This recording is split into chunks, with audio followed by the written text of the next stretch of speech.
नमस्कार, आपकी आवाज़ में स्वागत है। मैं हूं निगम पांडे। हमारे साथ मौजूद हैं सफाई आयोग कर्मचारी संघ के चेयरमैन संजय गहलोत जी, और इनके ऑफिस में भीमराव अंबेडकर की फोटो भी लगा हुआ है और सावित्रीबाई फुले का फोटो भी लगा हुआ है। हम इनसे जानेंगे भीमराव अंबेडकर ने संविधान लिखा और दलितों के लिए क्या छोड़ गए और क्या कह गए कि आज भी 14 अप्रैल को भीमराव अंबेडकर की जयंती बड़ी धूमधाम से पूरे देश में मनाई जाती है। और ये भी इनसे जानेंगे हम, सफाई कर्मचारी आयोग के मसीहा कहे जाते हैं दिल्ली के सफाई कर्मचारी आयोग जो बना हुआ है, संजय गहलोत जी दिल्ली सरकार की तरफ से काफी दिन से बैठे हुए हैं और ये लोगों की भलाई करते हैं और चेयरमैन है यहाँ के। और ये जनता की काफी एमसीडी का लोग जो जितने हैं सफाई कर्मचारी, सब इनसे उत्साहित रहते हैं। क्या इनके अंदर ऐसी चीजें हैं जो एमसीडी के कर्मचारी, सफाई आयोग के कर्मचारी क्यों इनसे उत्साहित रहते हैं, ये जानेंगे। जी सर। सबसे पहले निगम साहब आपको भी धन्यवाद करना चाहता हूं, क्योंकि आज हम उस महामानव के बारे में बात करेंगे जिन्होंने हमारे देश में 14 अप्रैल 1891 को जन्म लिया। हम बड़े सौभाग्यशाली हैं कि उस देवता, उस व्यक्ति जिन्होंने विभिन्न प्रकार की तकरीबन 32 डिग्रियां हासिल की, न केवल हमारे देश में बल्कि बाहर विदेशों में जाकर भी पढ़ाई की, और हमें जो मूल मंत्र सिखाया उन्होंने, शिक्षा का हमें मूल मंत्र सिखाया उन्होंने। उसके बाद संघर्ष करना हमें सिखाया है, समाज में संगठित कैसे रह पाएँ, ये सारी चीज़ें हमें बताई हैं। तो उन्हीं के फलस्वरूप, बल्कि मैं तो आज यहाँ इतना कहने में गुरेज नहीं समझ रहा हूँ कि आज मैं दिल्ली सभा का चेयरमैन हूँ, तो ये केवल और केवल बाबा साहब अम्बेडकर की देन है। अन्यथा कोई गली मोहल्ले का प्रधान भी नहीं बनाया पाएगा हमें। जो आज का सिनेरियो हम देखते हैं मदरस में कि किस प्रकार से हम लोगों को प्रताड़ित किया जाता है, जगह जगह वीडियोज़ देखने को मिलती हैं, तो बहुत सारी बातें हैं। लेकिन आज हमें जो सारे अधिकार दिए हैं, ये बाबा साहब के बदौलत हैं। और मैं बड़ा उत्साहित हूँ, और पिछले 2-3 साल से मैं लगातार ये देख रहा हूँ कि इतनी जागृति आई है बहुत ज़्यादा। अभी जैसे 14 तारीख की बात करें, परसों की बात कर रहा हूँ मैं, तो पार्लियामेंट स्ट्रीट पे जाना हुआ। वहाँ जगह-जगह, कई जगह हमें इनवाइट कर रखा था, जाएँगे। और बड़ा इत्तेफ़ाक है, आज हमारे सामने बैठे हैं आदरणीय दूरीचंद जी हैं, मोहन लाल जी हैं, जो ये बैंक से रिटायर्ड मैनेजर हैं। इन्होंने भी अपना, इनकी एक संस्था है पन्ना वाले बैंक की, SC/ST की, तो हर साल वहाँ के स्टॉल लगाते हैं। और मुझे बड़ा अच्छा लगा कि हर साल मुझे बुलाते हैं। इस बार भी हम वहाँ पहुँचे, वहाँ पे इन्होंने वहाँ प्रसाद वितरण भी किया और बाबा साहब को नमन किया। तो बाबा साहब अम्बेडकर के बारे में जितनी बातें की जाएँ वो तो कम हैं। बहुत सारा इनका इतिहास देखा हमने कि किस तरह उस ज़माने में बहुत संघर्ष किया इन्होंने, और बड़ी, मैं तो कहता हूँ, जाति को लेकर भी बहुत सारी इन्होंने बातें झेली। जहाँ पीने को पानी नहीं दिया जाता या ब्लैक बोर्ड नज़र नहीं आता हो, ऐसे समय पढ़ाई की है, तो ये हमारे लिए बड़े गर्व की बात है। और उनको भारत रत्न से सम्मानित किया गया ना, तो बिल्कुल सही व्यक्ति का चुनाव हुआ है, और ऐसा होना भी चाहिए था। लोग कहते हैं कि जो बाबा साहब ने संविधान लिखा है, उसको जो अब वर्तमान में सरकार है उसको उथल-पुथल करने के चक्कर में है। क्या ये सही बात है? देखिए, ऐसा है, कहीं न कहीं क्या होता है कि किसी एक व्यक्ति ने, मान लो बहुत बड़ा परिवार है, किसी एक व्यक्ति ने कुछ भी स्टेटमेंट दे दी, तो वो ऐसा नहीं होता। हमने तो आज तक नहीं सुना कि कोई बदलाव करने वाले क्या करने वाले हैं। बल्कि जिन सरकारों ने पूर्व में बहुत सारे संशोधन किए, उन्हें आज कोई कहने वाला नहीं है। ये लोग केवल और केवल उस आड़ में किसी विशेष पार्टी को बदनाम करने के लिए ये सारे प्रोपेगेंडा करते हैं कि उनके पास कुछ और तो रहा नहीं है। तो इस बहाने बाबा साहब का नाम लेके कि जो उनकी फ़ोटो वहाँ से वहाँ लगा दिया, ये कर दिया, इस तरह की चर्चाएँ करते रहते हैं ताकि लोग उनके साथ जुड़े रहें। जबकि जहाँ तक मेरा मानना है, हमने बहुत सारी इंक्वायरीज़ भी की हैं यहाँ पे, कि ऐसा कुछ भी नहीं होने वाला। और इन केस अगर ऐसा पाया जाता है तो हम सब लोग तैयार हैं, लाखों करोड़ों की संख्या में हम लोग हैं, ऐसा बिल्कुल भी नहीं होने देंगे। सर, एक चीज़ और जानूँगा, दिल्ली सरकार की तरफ से भी कहा गया है कि बाबा साहब अम्बेडकर संविधान खतरे में है। ऐसा कुछ है क्या? देखिए, ऐसा है कि दिल्ली सरकार ने कहाँ कह दिया कि संविधान खतरे में है? ऐसा कुछ भी नहीं है। 14 अप्रैल को बहुत लोगों ने बोला है ऐसी बात। नहीं, वो कोई इंडिपेंडेंट आदमी को अपना दे रहा है, वो तो कुछ भी कह सकता है, सबको बोलने का अधिकार दिया है, लेकिन उनको चाहिए कि सोच समझ के बात करें। कैसा संविधान खतरे में है? या तो उसके खिलाफ कुछ न कुछ ऐसी बातें बताई जाएँ, भई संविधान चेंज होने वाला है या कुछ करने वाले हैं, तो कुछ बात बनेगी। ये तो इधर-उधर की बातें करते रहते हैं। क्योंकि मैं आज, चलो मैं एक बात बता देता हूँ, क्योंकि हम जैसे मकान की नींव रखते हैं, मकान बनने से पहले उसकी नींव रखी जाती है, या कुछ भी काम होने से, फ़िल्म बनने से पहले ट्रेलर होता है। तो ऐसे ही बाबा साहब ने संविधान बनने से पहले इसका प्रिएम्बल रचा।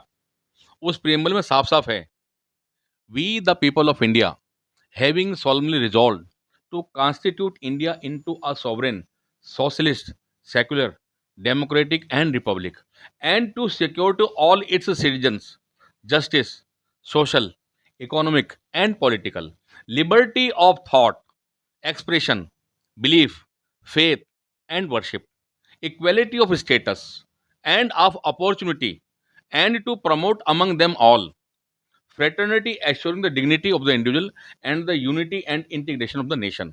इसमें सारी बातें समाहित हैं। हमें बोलने का अधिकार कैसे है, हमें समानता का अधिकार है। तो संविधान के अनुरूप हम सब लोग काम कर रहे हैं। हमारे अब देखो, जब से हमने पढ़ाई की है, कुछ भी किया है, चाहे बेशक हमें उस ज़माने में 40 रुपए का वजीफ़ा मिलता था, औरों को नहीं मिलता था, क्योंकि हम रिज़र्व कैटेगरी से थे। हमें केवल 10 पैसे फ़ीस हम भरते थे अपनी, और 45 पैसे भरते थे। तो कहीं न कहीं बाबा साहब के आशीर्वाद से, उनकी दुआओं से, और बल्कि मैं तो कहूँगा कि उनका जो संविधान है, उसके मुताबिक हमें सब दिया गया। और आज उनके करोड़ों अनुयायी हैं पूरे देश के अंदर। तो अगर कोई हिमाकत करेगा इस बात की कि उनको संविधान को मतलब चेंज किया जाए कुछ भी, तो ऐसा तो शायद नहीं होने देंगे हम लोग, बिल्कुल। दिल्ली के सफाई कर्मचारियों के लिए क्या कहना है आपको? देखिए, मैं तो हमेशा कहता हूँ, बाबा साहब का जो भी मूल मंत्र है, उसी पे हम चल रहे हैं। उन्होंने कहा कि शिक्षित बनो, हम लोगों ने शिक्षा ग्रहण की। संगठित रहो, हम सब लोगों ने अपने-अपने संगठन बना रखे हैं, यूनियन में काम करते हैं। और संघर्ष करो, उसके लिए हम प्रयास करते रहते हैं। केवल यही उनका मूल मंत्र है, और इसी नारे पे चल के हम सब अपना भला कर सकते हैं। अपने सभी सफाई कर्मचारी जो हैं, उन सबको संदेश देना चाहते हैं कि जल्दी ही उनके जो अधिकार हैं, देखिए खासकर हमारे जो सफाई कर्मी केवल कोई कह रहा है मुझे परमानेंट कर दो, या मेरा पसीना सूखने से पहले मुझे मेरी मजदूरी दे दो, वही तो माँगते हैं। कभी तो हमने सुना नहीं कि वो कहता हो कमिश्नर साहब अपनी कोठी बंगला हमें दे दो। वो केवल और केवल अपना काम जो उसने किया है, खून पसीने की जो मेहनत की है, उसका वो हिसाब किताब माँगता है। तो उनको दिलाने के लिए जो कमीशन बना हुआ है, उसके लिए हम तत्पर ही आते हैं। और उनके किसी भी काम के लिए, चाहे उनको परमानेंट होने वाली बात है, उनको वर्दी दिलाने वाली बात है, उनके लिए शेल्टर बनाने वाली बात है, वो सब हम प्रयास करते हैं, और जल्दी से जल्दी निकलने वाला भी है ये। अनुयायी हैं पूरे देश के अंदर।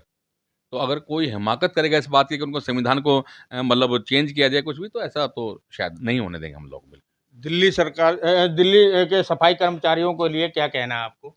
देखिए, मैं तो हमेशा कहता हूँ, बाबा साहब का जो भी मूल मंत्र है, उसी पे हम चल रहे हैं। उन्होंने कहा कि शिक्षित बनो, हम लोगों ने शिक्षा ग्रहण की। संगठित रहो, हम सब लोगों ने अपने-अपने संगठन बना रखे हैं, यूनियन में काम करते हैं।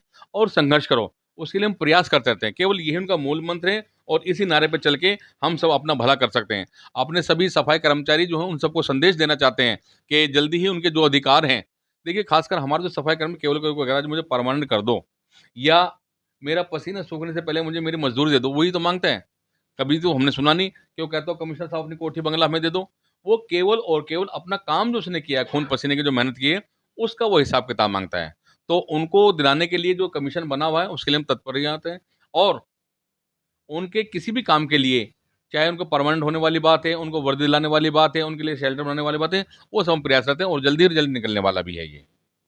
तो एक चीज़ और पूछना चाहूँगा सर, सफाई कर्मचारी जितने हैं दिल्ली के, आपको मसीहा क्यों कहते हैं? अब देखिए, तो उनके ऊपर डिपेंड है। ये तो मुझे ख़ैर बड़ा अजीब-सा लगता है कहना। मेरा जो फ़र्ज़ है, मैं तो अपना वो काम अदा कर रहा हूँ। पिछले 25-30 वर्षों से उनकी सेवा में हैं, तो जो कुछ भी हमसे बनता है, हम सब मिलकर, देखिए आज बड़े इत्तेफ़ाक के बड़े-बड़े अधिकारी, एडवोकेट्स हमारे सामने सारे लोग मौजूद हैं। तो इन सब के आशीर्वाद से, इन सब का समन्वय बिठा के बड़े तरीके से, इनकी गाइडलाइन लेने के पश्चात, भई पूरे देश में क्या कुछ हो रहा है, कहीं कोई कमी तो नहीं रह रही है? या मुझे बताइए और मैं किस हिसाब से काम कर सकता हूँ एज़ अ चेयरमैन? तो ये सब अपनी-अपनी राय मुझे देते हैं, उसके साथ हम और अच्छा काम कर पाते हैं। तो यही सब कारण हैं। अब इसमें देखो, जो लोग परमानेंट होते हैं, बेचारे दुआ देते हैं। आज मैं उस किस्से को ज़रूर बताना चाहूँगा। एक महिला कर्मचारी थी, बीना वाइफ ऑफ संतरा नाम की, जो यहाँ थी करोल बाग ज़ोन में। इस महीने रिटायर होने वाली हैं। इन सब लोगों ने मिलके, और जो कर्म यहाँ से हमने हाईली रिकमेंड किया था उसको, आज वो परमानेंट हो गया। अगर वो परमानेंट नहीं हो पाते इस महीने, उसको कुछ भी नहीं मिलता। और अगर परमानेंट हुई है आज वो, तो अब कम से कम उसे 20-25 लाख रुपए का फ़ायदा हो जाएगा। उसका बुढ़ापा आराम से कट जाएगा, विधवा लेडीज़ थी वो। तो आज बड़ी खुशी मिल रही है।